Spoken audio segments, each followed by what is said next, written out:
Okay, welcome back. The next thing we're going to do is research our representatives. So you need to go back to the assignment November 11th, Group 1 in class, and then open up Research Your Congressperson. We need to find out what the appropriate level is to write a letter to. You don't want to send a letter about a school issue to your U.S. Senator. They probably don't care. You want to make sure that you're sending it to the correct person. So we're going to research who those people are and then kind of brainstorm different things that you would change or advocate for on each level. So your representative goes in this column. So like for principal, it's Ms. Holohan. You can put her in. You need to Google your mayor or city council member. So for me, I would Google Minneapolis mayor, but you probably live in Van Ness Heights or Shoreview or Mounds View or Roseville. So Google who that person is, North Oaks maybe. And then when you're ready for your legislators, you're going to click this link. And you put in your zip code.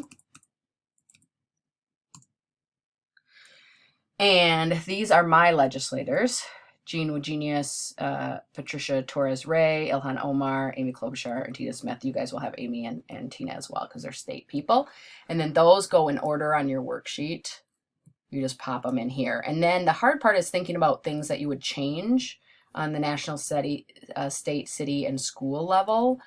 If you have a couple holes here, that's okay, but try to think of things that you would maybe be interested in writing your letter. You want to pick something that you're interested in writing your letter. It's boring to write something about something that you really don't care about. So try to pick something that you are passionate about. And this is a great website if you need some ideas when you get to the national and the state level. It's called procon.org, and it has tons of different controversial issues that you might be interested in writing to a legislator about. So that's something to cancel culture. That would be an interesting one.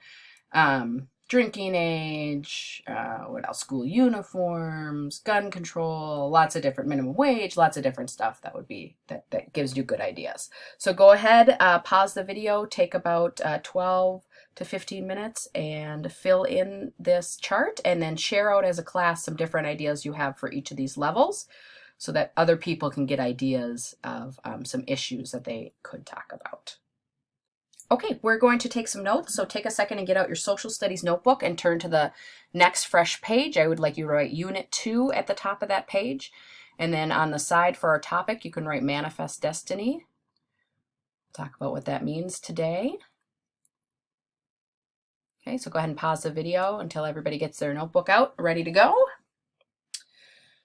All right, so we as the United States, this is the United States in 1816, and when we became a country in 1783, we had the 13 colonies, but then Britain gave us everything up to the Mississippi River. They kind of done with us. They were like, just take it. So we were about this size up to the Mississippi River. In 1803, we bought the Louisiana Purchase from France, so we got doubled our country overnight, and that was every time we got a piece of land, it was controversial. Some people wanted it, some people didn't want it, and you'll research that in your project in a little bit. You can see Florida was still owned by Spain. Spain still owned this huge chunk. Mexico doesn't become its own independent country until 1821. And then, so this will change to Mexico in 1821.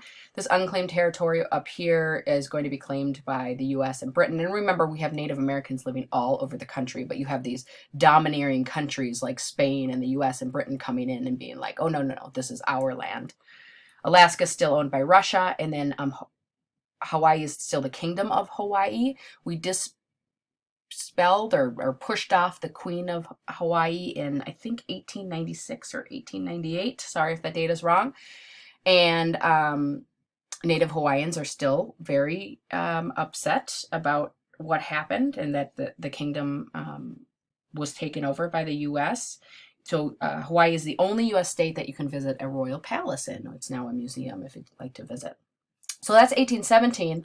1872, we had the entire continent, plus it doesn't show Alaska up here. So a very, very short amount of time, we become this extremely huge country, and we're going to talk about how we get each of these pieces of land. This is a electoral map of 1872. So we have a lot of states, but there's some third-party split up in there, which is kind of weird. But a lot of territories still that haven't become states. So let's write this down. It's underlined. This era of U.S. history we called westward expansion, the U.S. expanding across the continent from coast to coast. So go ahead, pause and write this down.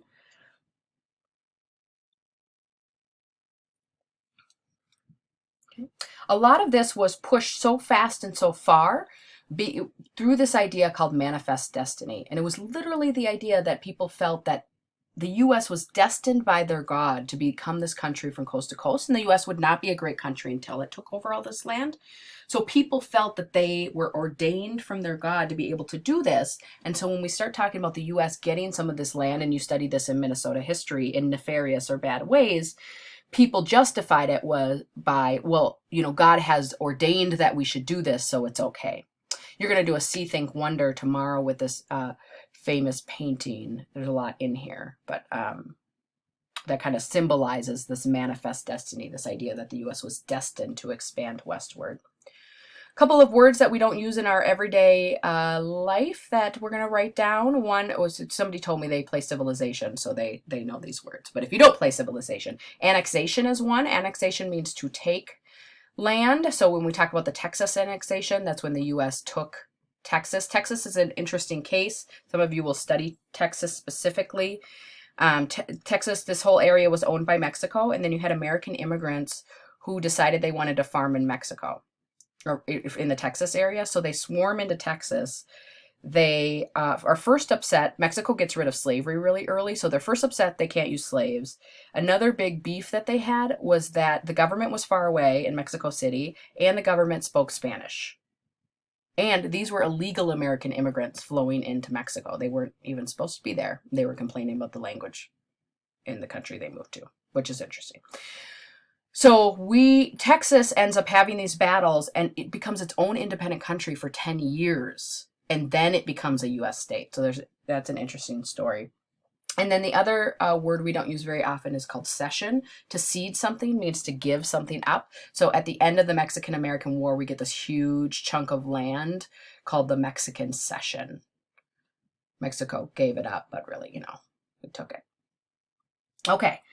So the next thing that's going to happen is you are going to split up into groups, and you are going to create a one-page infographic. An infographic is just a one-pager with pictures and words to explain how we got that piece of land. And I split it up by birthday month. So January to February is doing Florida, and then Louisiana, Texas, Mexican Cession, and the Oregon Territory. You want to use lots of pictures on your page, and you want to use lots of bullet points. So this is in...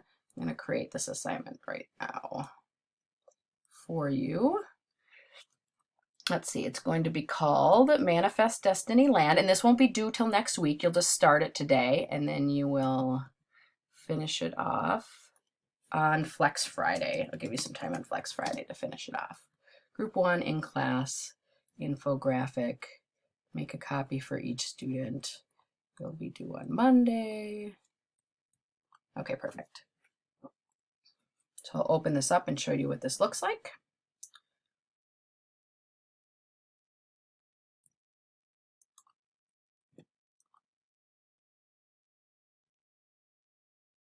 Okay, I put the textbook chapter up here for you that has the pages on it. You're very welcome to Google for information as well, especially when it says like a map of where the land is. You're going to need to Google that. You're going to fill this chart with your information, and then below you're going to make your infographic. So make a one-pager just below here. You don't need to start a new document with pictures and words. Use bullet points. People don't like to read a whole, we're going to use these in the hallway and kind of gain information from each other on Monday. People don't like to read a whole paragraph in the hallway. They like to read little snippets of bullet points. So try to be brief in your wordage as much as you can for people so that they can learn from your sheet. So that's the last thing you're going to work on today in class. Just get started on this. If you get really far and you don't want to work anymore, you could work on your relearning for your test or something else, but you need to be doing something productive where you're not bugging other people or the substitute. So email, Google Chat with any questions. I think we covered our whole agenda. Let me make sure. Yep. Okay, good. Okay, so start that land assignment. It's not due till Monday. You'll have some time on Flex Friday as well. All right. Hopefully I'll see you next week.